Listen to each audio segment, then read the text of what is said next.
The massive space station called Nexus Prime floated in the darkness between stars. Its metal walls stretched for miles in every direction. Thousands of lights blinked along its surface like stars in the night sky. Ships from dozens of different worlds docked at its ports every day. Today was special. Today, representatives from 47 different alien species had come together for an important meeting. Admiral Hyunwoo Park stood in the waiting area outside the main council chamber. His blue uniform was clean and pressed. The medals on his chest showed 30 years of service to Earth and humanity. His face looked tired. Deep lines around his eyes told the story of too many sleepless nights and difficult decisions. Next to him stood Ambassador Sujin Lee. She carried a small device that would translate his words into the many languages spoken in the council chamber. Her black hair was pulled back in a neat style. She had been Earth's voice in this place for 5 years. She knew how the other species thought about humans. "Are you ready, Admiral?" she asked in Korean. "I have been ready for this day for 10 years, he replied. His voice was quiet but firm. The doors to the chamber opened with a soft sound. Inside, the room was enormous. Seats were arranged in circles going up toward the ceiling like steps. Each section was designed for a different type of alien life. Some needed water to breathe. Others required special gases. Some could not survive in normal gravity. The crystalline Vorthak sat in one section. Their bodies looked like living glass, clear and sharp. Light passed through them and created rainbow patterns on the walls. They had ruled large parts of the galaxy for thousands of years. They thought they were smarter than everyone else. In another section, the Neltarians floated in special tanks. They had no solid bodies at all. Instead, they were made of colored gas that moved and changed shape. When they spoke, their voices sounded like wind through trees.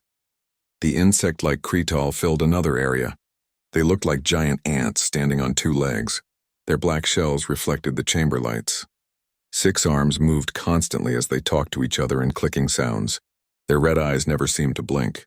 There were many other species, too. Some looked almost human, but with different colored skin or extra arms.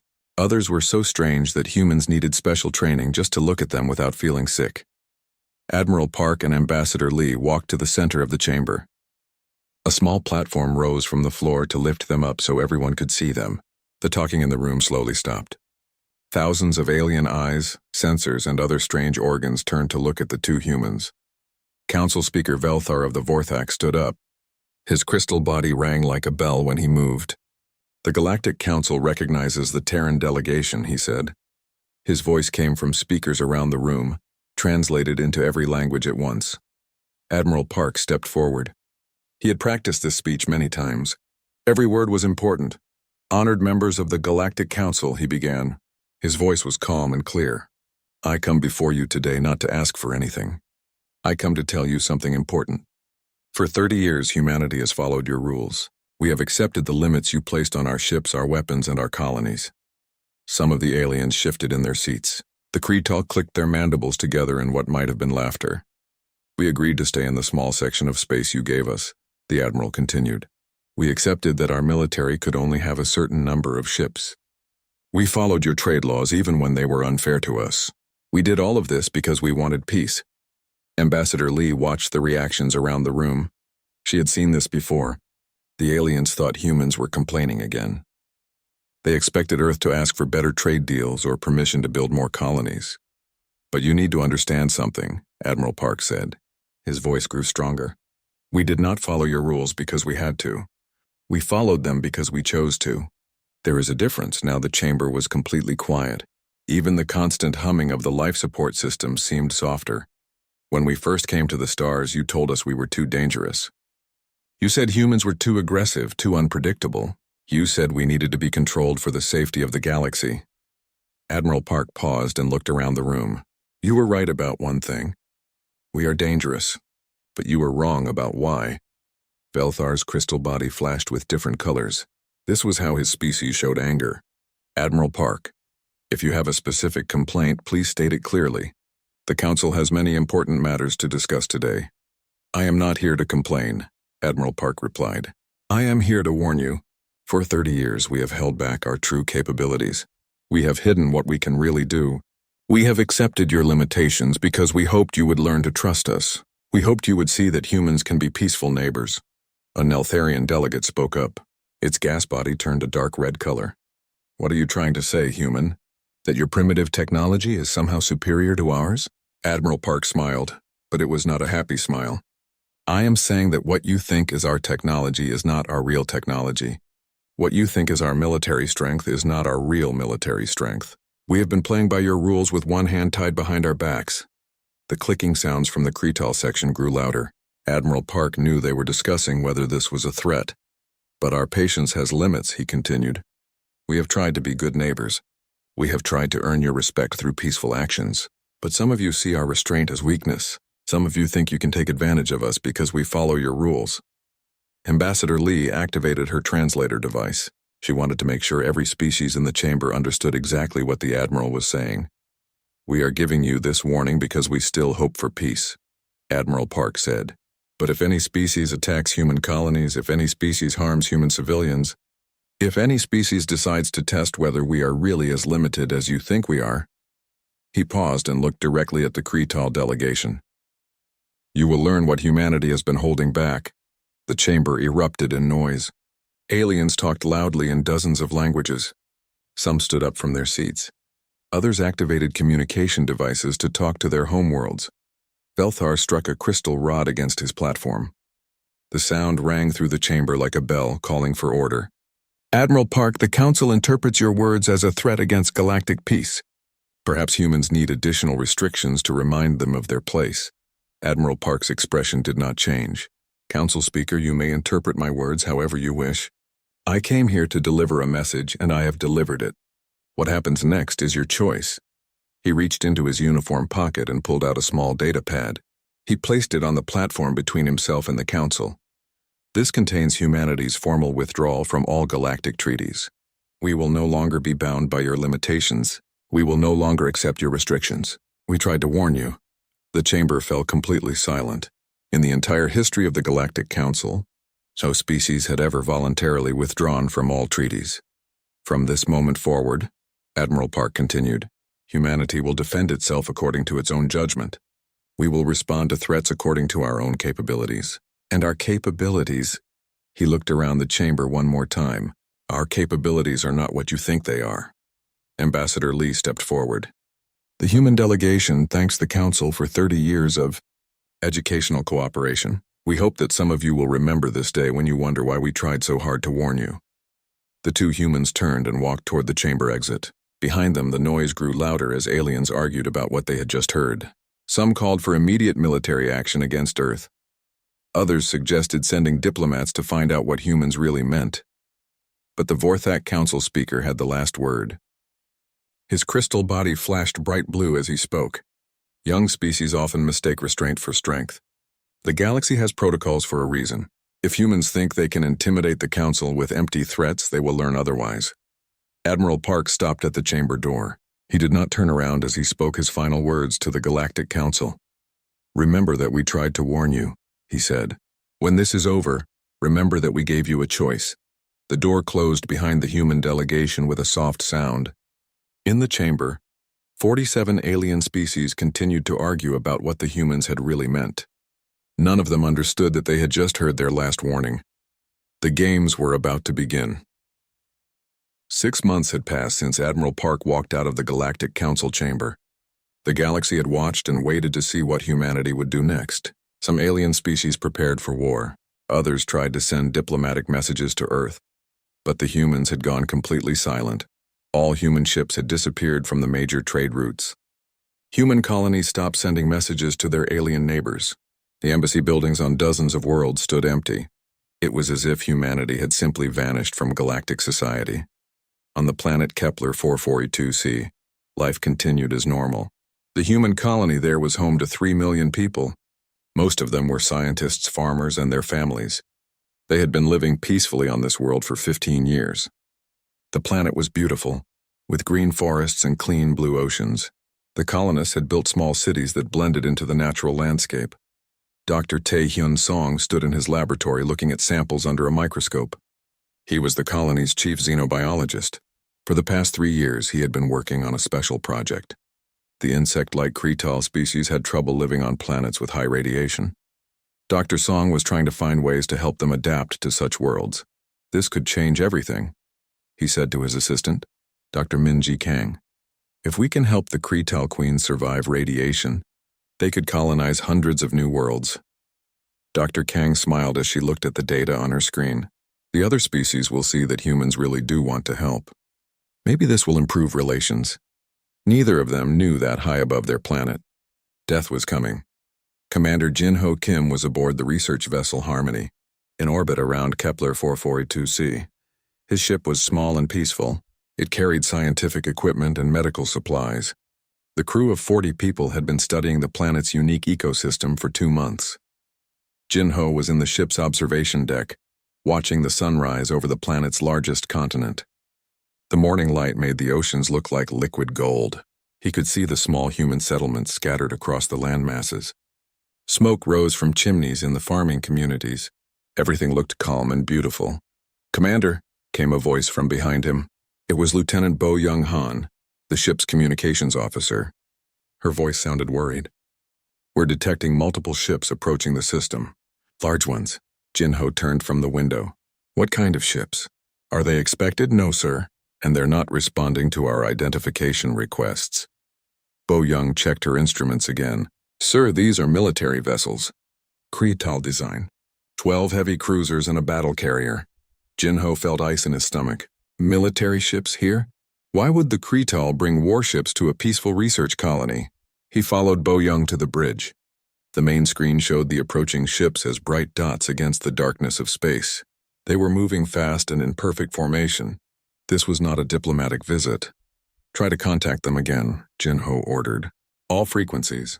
Ask them to state their intentions." Bo Young worked at her console for several minutes. "Still no response, sir. But I'm picking up energy readings from their weapons systems. They're charging their plasma cannons." On the planet below, Captain Mi-Young Choi was loading medical supplies onto her cargo ship, Soul's Pride. Her vessel was not pretty, but it was reliable. She had been hauling supplies between human colonies for 10 years. Today, she was delivering medicine to the outer settlements where doctors were treating a flu outbreak. Her crew was small but loyal. Engineer Dong-Min Park was checking the cargo bay seals. Navigator Su Jin-Oh was updating their flight plan. They had worked together for so long that they barely needed to talk to coordinate their actions. "Captain," called out communications specialist Jae-Won Lee from the ship's radio room. "I'm getting strange signals from orbit." "Military frequencies," Mi-Young frowned. "Military? There are no military ships scheduled to visit this system." "That's what's strange, Captain. These signals are not human." Before Mi-Young could respond, alarms began blaring across the colony. "The emergency broadcast system activated." A voice spoke from speakers throughout the settlement. "All colonists, this is an emergency. Unidentified military vessels have entered the system. All civilians should move to designated shelter areas immediately." "This is not a drill." Mi-Young ran to the nearest window and looked up at the sky. At first, she saw nothing unusual. Then small lights began to appear. They grew larger and brighter as they descended through the atmosphere. The lights were not landing craft. They were plasma bombardment shells. In his laboratory, Dr. Song was trying to contact the orbital station when the first explosions hit. The building shook so hard that equipment fell from the tables. Emergency lights began flashing red. "What was that?" Dr. Kang shouted over the noise of the alarms. Dr. Song was looking at his communication screen in disbelief. "The orbital defense platform just went offline. Someone destroyed it. Outside, they could hear the sound of aircraft engines, but these were not human aircraft. The noise was different, higher pitched. Through the laboratory windows, they could see black shapes moving across the sky. The shapes were dropping more glowing objects toward the surface. "We need to get to the shelters," Dr. Song said. But as he spoke, a massive explosion lit up the sky to the north. The blast was so bright that it turned the laboratory windows white for several seconds. When their vision cleared, they could see a mushroom cloud rising where the main city had been just moments before. Aboard the Harmony, Commander Jin-Ho watched in horror as the Kretal fleet systematically destroyed everything human on the planet below. The attack was not random. It was planned and precise. The aliens targeted power plants first, then communication centers, then population areas. "Sir, we need to run," Lieutenant Bo Young said. Her voice was shaking. "If they detect us, we'll be next." Jin-Ho wanted to help the people on the planet. But his small research ship had no weapons. The 40 people under his command would die if he tried to fight 12 Kretal warships. Signal the navigation computer, he ordered. Emergency jump to the nearest human system. Send a priority message to Earth Defense Command. Tell them what happened here. As the Harmony prepared to jump to faster than light speed, Jinho took one last look at the planet. Fires were burning across 3 continents. The beautiful blue oceans were turning black with smoke and debris. 3 million people had lived there this morning. Now the planet looked like a dead world. Captain Mi Young was in her ship when the plasma bombardment reached her area. The Soul's Pride was a tough vessel, built to survive the dangers of space travel. But it was not designed to survive military-grade weapons. The explosion that hit her landing area was like a small sun touching the ground. The heat melted metal and turned sand into glass. Mi Young's last transmission was cut off in the middle of a word as she tried to report what was happening to other human colonies. Dr. Song managed to record one final message before his laboratory was destroyed. He had been documenting his research to help the Kretal species. The irony was not lost on him as the building around him began to collapse. This is Dr. Taehyun Song at Kepler Research Station. Kretal military forces are destroying the colony. We were working to help them, to find ways for their species to colonize new worlds. We were not soldiers. We were not a threat. We were trying to be friends. The transmission ended as the roof fell in. In space, the Kretal fleet completed its mission in less than 2 hours. 12 ships had erased the entire human colony from existence. When they were finished, Commander Zekthal of the Kretal forces sent a message to the Galactic Council. The territorial correction of human expansion into Kretal space has been completed. The unauthorized colony has been removed. Let this serve as a lesson to all species about the importance of respecting established boundaries. The message was broadcast on all galactic frequencies. Every species in the galaxy heard it. The Kretal wanted everyone to know what they had done. They wanted other species to see what happened to those who challenged the established order. On Earth, the news arrived 3 days later. Admiral Park stood in the Defense Command Center, reading the reports from the Harmony and from long-range sensors that had recorded the attack. His face showed no emotion, but his hands were clenched into fists. Around him, other military leaders waited for orders. They had been preparing for this moment for months. Humanity's real military capabilities had been hidden from the galaxy for 30 years. Now it was time to reveal the truth. "Sir?" asked General Hai Jin-moon. "What are your orders?" Admiral Park looked at the images of the destroyed colony one more time. Men, women, and children who had been living peaceful lives. Scientists who had been trying to help other species. All of them dead because the Kretal wanted to test humanity's resolve. "Recall all civilian vessels to protected space," he said quietly. "Activate the reserve fleets. Send a message to Admiral Yoon. Tell him the games are over." Around the galaxy, other species waited to see how humanity would respond to the attack. Most expected angry diplomatic protests. Some thought humans might impose trade sanctions. A few wondered if Earth would seek justice through the Galactic Council. None of them expected what was actually coming. In hidden shipyards throughout human space, vessels that had never appeared on any galactic registry began to power up their engines. Technologies that had been kept secret for decades. 2 weeks had passed since the destruction of Kepler 442c. The galaxy waited to see how humanity would respond. Trade routes remained empty of human ships. No angry messages came from Earth. No diplomatic protests were filed with the Galactic Council. The silence was complete and unsettling. The Kretal hegemony felt proud of their quick action. Commander Zekthal had been promoted for his successful mission. The hegemony's leaders told their people that they had taught the arrogant humans an important lesson about respecting galactic law. But some Kretal military officers were worried. General Thikvar commanded the hegemony's home defense fleet. He had fought in many wars and understood that silence, after an attack, was often more dangerous than immediate anger. "The humans are planning something," he told his staff officers in the command center on Kretal Prime. "Species that accept defeat make noise. They complain. They seek justice through proper channels. Species that plan revenge become quiet." His aide, Colonel Nector, clicked his mandibles in disagreement. "General, the humans had 30 years to build a real military. If they could threaten us, they would have done it already. Their ships are small and weak. Their weapons are primitive." General Thikvar was not convinced. He had studied human military history. Humans had a disturbing habit of finding new ways to kill their enemies when they were angry enough. On the edge of Kretal space, automated sensor stations watched for approaching ships. For 2 weeks, they had detected nothing unusual. Space was empty and quiet. Then, on the morning of the 15th day, something impossible happened. Space itself began to tear open. Sensor Station K-47 was a small outpost with a crew of 12 Kretal technicians. They monitored a region of space that was considered completely safe. No enemy had ever attacked this far into hegemony territory. The station's weapons were old and mainly used for destroying asteroids. Technician Velkith was drinking his morning stimulant when the alarms began screaming. His 6 arms moved quickly across the control panels, trying to understand what his instruments were telling him. "Impossible," he whispered in the clicking language of his people. "Space-time distortion reading off the scale. Something is opening a fold space gateway." His supervisor, Senior Technician Mordek, rushed to the sensor station. "That cannot be right. Fold space technology is forbidden by galactic law. No species would dare to weaponize dimensional travel." The main screen showed a section of empty space that was beginning to glow with strange light. The darkness was pulling apart like fabric being torn.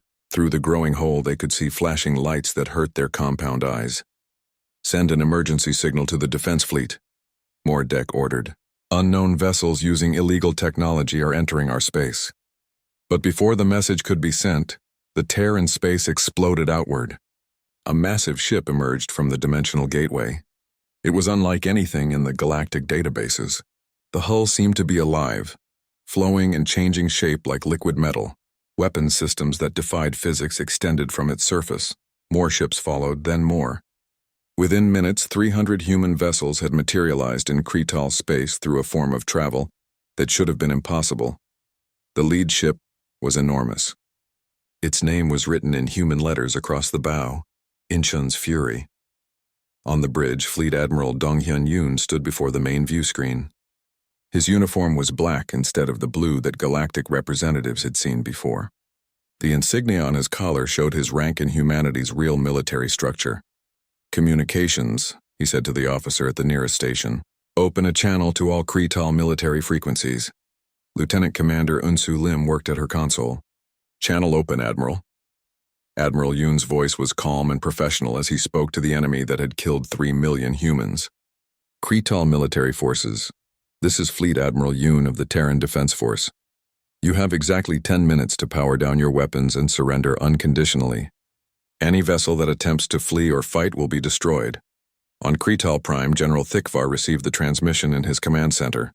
Around him, his staff officers were clicking in panic as they tried to understand the sensor readings from their border stations. "How many ships?" he demanded. "Unknown, sir," replied his intelligence officer. "Our sensors cannot get accurate readings. The human vessels are using some kind of stealth technology. They appear and disappear from our screens." "What about their capabilities? Weapon strength?" "Sir, we have no data. These ships do not match any human designs in our files. It is as if they built an entirely different military while we were not watching." General Thikvar felt fear creeping into his thoughts. He had commanded fleets for 40 years. He had never encountered an enemy that his sensors could not properly detect. "Send the 3rd Defense Fleet to intercept them," he ordered. "Full strength. Show these humans what real military power looks like." The Kretal 3rd Defense Fleet was composed of 60 heavy cruisers and 12 battle carriers. These ships had conquered star systems and defeated the military forces of lesser species. They were considered some of the most powerful warships in the galaxy. Admiral Dokmeth commanded the fleet from his flagship, the Crushing Mandible. He was a veteran of 30 battles and had never tasted defeat. As his ships moved to intercept the human force, he felt confident that this would be an easy victory. "Foolish humans," he said to his bridge crew. "They think their advanced engines will save them. Let us show them that mobility means nothing without firepower." His fleet formed a traditional battle line, with the largest ships in the center and smaller vessels protecting the flanks. It was a formation that had worked for centuries against every enemy the Kretal had faced. But humanity was not like any enemy they had faced before. Captain Unji Han commanded the human vanguard force. Her ship, the Soul's Vengeance, was named after the cargo vessel that had been destroyed at Kepler 4A42c. She had served in humanity's hidden fleet for 15 years, waiting for the day when they would be allowed to fight openly. "Ma'am," reported her tactical officer, "Kretal fleet is approaching in standard formation. 68 ships total." Captain Han smiled coldly. "They still think this is a conventional battle. Activate phase drives. Begin random displacement pattern." Around her, 30 human ships suddenly began flickering in and out of existence. They appeared for a few seconds, fired their weapons, then vanished again before the enemy could target them. The Kretal sensors went crazy trying to track targets that seemed to exist in multiple locations at the same time. The human weapons were unlike anything the galaxy had seen. Instead of simple energy beams or projectiles, they fired bursts of twisted spacetime that tore holes in enemy ships at the molecular level. Kretal armor, designed to stop conventional weapons, provided no protection against attacks that ignored normal physics. Admiral Dokmeth watched in horror as his ships began disappearing from his tactical display. The humans were not destroying them in the traditional sense. They were simply causing them to stop existing. "All ships fall back to secondary positions," he ordered. "Request immediate reinforcements from the home fleet." But there was no time for reinforcements. The human ships moved with impossible speed and precision. Captain Han's vessel appeared directly above the Kretal flagship, fired a single shot that disabled all its systems, then vanished again before the escort ships could react. Engineer Boram Park coordinated the technical aspects of the battle from the human command ship. Her job was to ensure that every Kretal military installation in the system was neutralized simultaneously. The aliens had to understand that this was not a raid or a limited strike. This was total war. "Phase 2 teams begin station elimination sequence," she announced over the communication network. Across 7 star systems, human strike teams appeared at Kretal military bases, weapons factories, and command centers. The attacks were perfectly coordinated, happening at exactly the same moment despite the vast distances involved. Installations that had protected Kretal space for generations were reduced to debris in a matter of minutes. On Kretal Prime, General Tikvar watched his entire defensive network collapse in real time. Reports flooded in from across hegemony space. Every military asset was either destroyed or disabled. The humans had not just defeated his forces, they had made it impossible for the Kretal to fight back.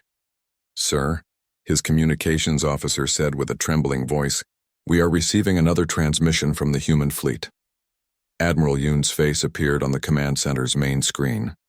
Behind him, the bridge of his ship hummed with technology that seemed almost alive. Strange lights pulsed along the walls in patterns that made Kretal eyes hurt to look at. "General Thikvar," Admiral Yoon said, somehow knowing exactly who he was addressing, "your fleet has been neutralized. Your military infrastructure has been eliminated. Your government has 10 minutes to announce the complete surrender of the Kretal hegemony."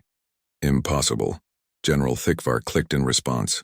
"The hegemony has ruled this region for 1,000 years. We have allies. We have treaties. You had allies, Admiral Yoon Kor." The news of the Kretal defeat spread across the galaxy in hours. What had taken humanity minutes to accomplish sent shockwaves through every alien civilization. The mighty hegemony, which had terrorized smaller species for generations, had been crushed so completely that it ceased to exist as a military power. On the crystal homeworld of Vorth, Council Speaker Velthar stood in his private chambers, watching the report stream in from across galactic space. His crystalline body flickered with colors that showed deep concern.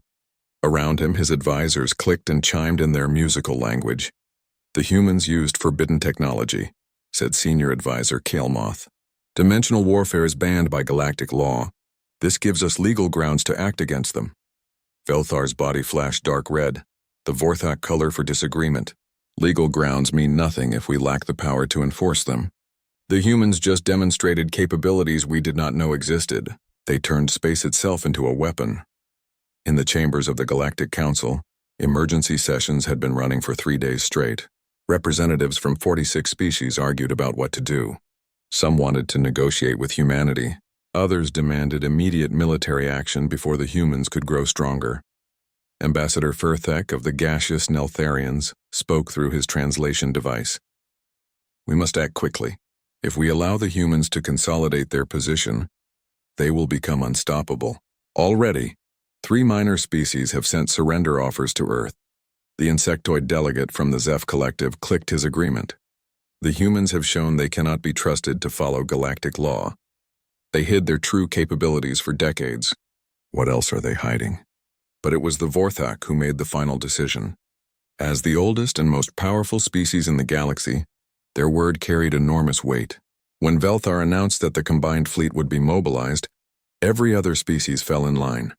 The combined fleet was the galaxy's ultimate weapon.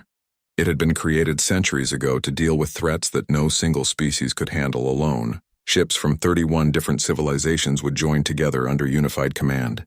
The fleet had never been defeated in battle. Admiral Zarketh of the Vorthak commanded the combined fleet from his crystalline dreadnought, the Eternal Harmony. His ship was 5 miles long and carried enough firepower to destroy entire star systems. Around him, 4,000 ships from across the galaxy gathered at the staging area near the Kepler system. This will be the largest military operation in galactic history, he told his mixed staff of alien officers. The humans have shown they can defeat one species at a time. Let us see how they handle the combined might of 31 civilizations. The fleet was truly impressive. Vorthak crystal ships that could focus stellar energy into devastating beams, Neltharion vessels that could phase through solid matter, Zeph bioships that could repair themselves in battle, dozens of other ship types, each representing the best military technology their species could produce. But the aliens had made one critical mistake. They still thought this was a conventional war. Admiral Chungmin Lee received the intelligence reports about the approaching fleet while standing in the command center of Terra Station, humanity's new military headquarters. Unlike the diplomatic stations the galaxy was used to seeing, Terra Station was clearly built for war. Its black hull bristled with weapons that seemed to bend light around them. 4,000 ships, reported intelligence officer Heiwan Jung. Every major species except the Kretal. They are calling it the largest fleet ever assembled. Admiral Lee was younger than Admiral Park, but he had been trained in humanity's real military doctrine since childhood. He understood concepts that no alien species had even imagined. How many ships do we have in position? He asked. 300, sir. The same force that defeated the Kretal. Around the command center, other officers worked at stations that looked more like living organisms than machines. Streams of light flowed through crystal networks that connected directly to the operators' minds. This was humanity's greatest secret. Their computers were not computers at all, but quantum consciousness networks that allowed thousands of minds to think as one. Sir, asked Captain Shung Ho Kang, should we request additional ships from the reserve fleets? Admiral Lee considered the question for a moment. No, 300 ships will be sufficient. The aliens still do not understand what they are facing. The two fleets met in the Kepler system, site of the destroyed human colony. The irony was not lost on anyone involved. Where 3 million innocent people had died, the fate of galactic civilization would now be decided. Admiral Zarketh deployed his forces in the traditional galaxy-wide formation. The largest ships formed the center, with smaller vessels arranged in supporting layers. Each species group maintained its own section of the battle line. It was a formation that had worked for 1,000 years. Dr. Heiwan Jung, a human xenopsychologist, observed the alien deployment from the bridge of the command ship New Sol. She had spent years studying how different species thought about warfare. Her insights would be crucial to understanding enemy behavior. They are thinking like individual species fighting together, she reported to Admiral Lee. Each group is trying to protect itself first and support the others second. Their formation looks strong, but it has no unified purpose. Admiral Lee nodded. And we are thinking like a single organism with 300 bodies. Begin network synchronization. Across the human fleet, something unprecedented happened. The quantum consciousness networks in each ship connected to form a single vast mind. Captain Xiong Ho Kang felt his awareness expand to include the thoughts and sensations of every other human in the fleet. He could feel the engines of ships hundreds of miles away. He could see through sensors that his own vessel did not possess. It was not telepathy in the science fiction sense. It was something far more advanced. 300 ships became 300 parts of a single thinking entity that could process information and make decisions faster than any individual mind. The alien fleet opened fire first. Beams of focused stellar energy lanced across space from the Vorthak dreadnoughts. Neltharion phase weapons tried to bypass human shields. Bioweapons from a dozen species sought to disable human ships through exotic means, but the humans were no longer where the aliens were aiming. The human fleet moved like a school of fish or a flock of birds, but with perfect coordination, every ship knew exactly where every other ship would be at every moment. When the aliens fired at one location, the humans had already moved to another. When enemy weapons did hit, the damage was instantly redistributed across the entire fleet through methods the aliens could not understand. Captain Seung-Ho Kang's ship took a direct hit from a Vorthak energy beam, but instead of being destroyed, the damage somehow spread across 50 other vessels. Each ship took a tiny amount of harm instead of one ship being eliminated. The quantum network allowed the fleet to share not just information, but even physical damage. The aliens had never seen anything like it. Admiral Zarketh watched his tactical displays in growing confusion, as every attack seemed to have less effect than it should. Human ships that should have been destroyed continued fighting. Energy readings that made no sense appeared across his sensors. How are they doing this? He demanded of his science officer, a brilliant Vorthak crystal mind named Pelthor. Unknown, Admiral. Their ships appear to be connected by some form of quantum entanglement network. They are not fighting as individual vessels. They are fighting as a single entity with 300 parts. The human counterattack began with weapons that the galaxy had no defense against. Instead of trying to penetrate alien shields or armor, human weapons simply told matter to stop existing in specific locations. Holes appeared in the hulls of enemy ships as the atoms that had been there were convinced to be somewhere else instead. But even more disturbing was how the humans fought. They anticipated every alien move before it happened. When Admiral Zarketh ordered his left flank to advance, human ships were already moving to counter it before his own vessels had received the order. The humans seemed to be reading his mind. Dr. Young explained it to Admiral Lee as the battle continued. Each alien species has predictable thought patterns. The Vorthak always try to maximize their energy advantage. The Neltharians prefer hit-and-run tactics. The Zeph coordinate through pheromone signals that we can detect and interpret. And we are thinking in ways that none of them can predict, Admiral Lee replied, because we are thinking as something that has never existed before. The battle that should have been humanity's destruction became a demonstration of evolution in action. The old galaxy had been ruled by species that fought as individuals or small groups. They used tactics that had worked for thousands of years because they had never faced an enemy that could think faster and more completely than they could. But humanity represented something new. Not just advanced technology, but a new form of consciousness that could outthink any individual mind or group of minds. Commander Jiun O accepted the surrender of the Vorthak Admiral personally. Her ship docked with the crippled Eternal Harmony as medics rushed to treat the wounded from both sides. The sight of humans helping injured aliens sent a powerful message across the galaxy. Admiral Zarketh, she said as she met the defeated commander in his Krista. 1 year had passed since the great battle at Kepler. The galaxy looked very different now. Where once the old Galactic Council had made decisions in their grand chamber on Nexus Prime, a new government had taken shape around Earth and its growing network of allied worlds. President Sang-Woo Choi stood at the viewing window of Terra Station, looking out at the ships moving through Earth's orbital space. Vessels from dozens of species docked at the station's ports every day. But unlike the old days, these ships came as partners and allies, not as rulers telling humanity what they could and could not do. The new Terra Station was 10 times larger than the old human embassy buildings had been. Its design mixed human engineering with architectural ideas from friendly alien species. Vorthak crystal gardens grew alongside earth flowers. Neltharian gas chambers provided meeting spaces for species that could not breathe the same air. The building itself was a symbol of what the galaxy could become when different species worked together, instead of fighting for dominance. Today was special. Representatives from every known species had come to hear President Choi speak about the new galactic order. The old council chamber on Nexus Prime had been converted into a memorial for the age of unnecessary limitations. The real work of galactic government now happened here, in a place where humanity's voice carried the weight it had always deserved. Ambassador Hae-Jin Park walked through the station's corridors, preparing for the day's session. She was Admiral Park's daughter, following in her father's footsteps but in a very different galaxy. Where her father had been forced to deliver warnings that no one wanted to hear, she got to build the diplomatic relationships that would shape the future. Ambassador, called a voice behind her. She turned to see Counselor Thelvara of the Neltharians approaching. His gas form had taken on the blue-green colors that his species used to show respect and friendship. "Counselor," she replied with a slight bow. "Are your people ready for today's announcement?" "More than ready," Thelvara said through his translation device. "The trade agreement with the Terran colonies has brought prosperity to 17 Neltharian worlds.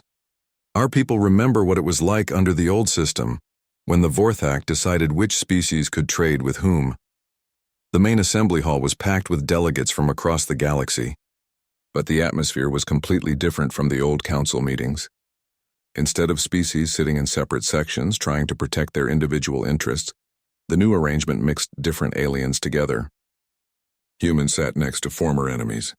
Vorthak crystal beings worked alongside Kretal survivors on joint projects. Dr. Minseo Kim, the Assembly's chief scientist, stood at a presentation podium showing holographic displays of the galaxy's current state. Her job was to brief the delegates on how much had changed in just 1 year. "Trade between species has increased by 400%, she reported. "Scientific collaboration has produced breakthroughs that no single species could have achieved alone. Military conflicts between member worlds have dropped to 0. The statistics were impressive, but they only told part of the story. The real change was in how different species thought about each other. In the old galaxy, each civilization had tried to grab as much power and territory as possible. The strong bullied the weak, and everyone lived in fear of being conquered by their neighbors. Species spent most of their resources building weapons instead of improving life for their people. But humanity had introduced a completely different approach. Instead of ruling through fear, they led through example. Instead of demanding tribute from weaker species, they offered protection and partnership. The result was a galaxy where cooperation produced better results than conflict ever had. President Choi stepped up to the main podium. Behind him, a massive display showed the current map of galactic civilization. Green areas indicated species that had joined the new alliance willingly. Yellow showed worlds that remained neutral but friendly. Only a few small red zones marked species that still refused to cooperate. "Friends and colleagues," President Choi began, his voice carried to every corner of the hall by advanced translation systems. 1 year ago, this assembly did not exist. 1 year ago, most of our species viewed each other as competitors or threats. Today, we gather as partners in building something that has never existed before, a truly cooperative galactic civilization. In the audience, former enemies sat side by side. General Thikvar of the Kretal had become one of humanity's most trusted advisors on military matters. His species' knowledge of defensive strategies combined with human innovation had created new ways to protect colonies from the dangers of space. Velthar, the former Vorthak Council speaker, now served as Director of Cultural Exchange. His crystal form had learned to appreciate human music, while human artists had been inspired by the light patterns that Vorthak used for emotional expression. The old galaxy was built on a simple idea, President Choi continued. The idea that one species had to lose for another to win, that resources were limited, so we had to fight each other for them, that the strong deserved to rule the weak simply because they were strong. He paused and gestured to the mixed audience before him. We have proven that this idea was wrong. When species work together, everyone benefits. When we share knowledge instead of hoarding it, everyone becomes smarter. When we protect each other instead of threatening each other, everyone becomes safer. Captain Yu Jin Song represented the practical results of this new philosophy. She commanded the first joint exploration mission in galactic history. Her crew included humans, Vorthak, Neltharians, reformed Kretal, and members of 12 other species. Together, they were preparing to leave the galaxy entirely, searching for new worlds and new civilizations in the space between galaxies. "My crew has been training together for 6 months," she had reported to the assembly earlier that week. "At first, it was difficult. Different species think differently, communicate differently, solve problems differently, but we learned that these differences make us stronger, not weaker." Her second in command was Commander Zekmor, a former Kretal officer who had served under the old regime. Working with humans had changed his entire understanding of what military service could mean. "Under the hegemony, we fought to take things from other species," he had said during a recent interview. "Under the new system, we fight to protect things we all share. It is a much better way to live." The exploration mission was just one example of how the galaxy had changed. Research stations now mixed scientists from dozens of species, leading to discoveries that would have taken centuries for any single civilization to achieve alone. Medical advances combined human innovation with alien biology to cure diseases that had plagued the galaxy for millennia. Even former enemies were finding new purposes. The Kretal, whose military had been completely destroyed, were rebuilding their civilization as master engineers and architects. Their natural ability to work in perfect coordination made them ideal for large construction projects. Dr. Tai Hyun Song's research, interrupted by the Kretal attack on Kepler 442c, had been completed by a joint team of human and Kretal scientists. The radiation adaptation techniques they developed allowed the Kretal to colonize dozens of previously uninhabitable worlds. The species that had once destroyed human colonies out of territorial fear now worked with humans to expand into regions that neither could settle alone. "We cannot change the past," President Choi said as his speech continued. "We cannot bring back those who died in the old conflicts, but we can make sure that their deaths have meaning by building a galaxy where such conflicts never happen." Again, Ambassador Park watched from the diplomatic section as representatives from 47 species applauded. The sound was strange since different species expressed approval in different ways. Forthak crystals rang like bells. Neltharians created musical tones. Kretal clicked their mandibles in rhythmic patterns. But somehow the mixed chorus created something beautiful.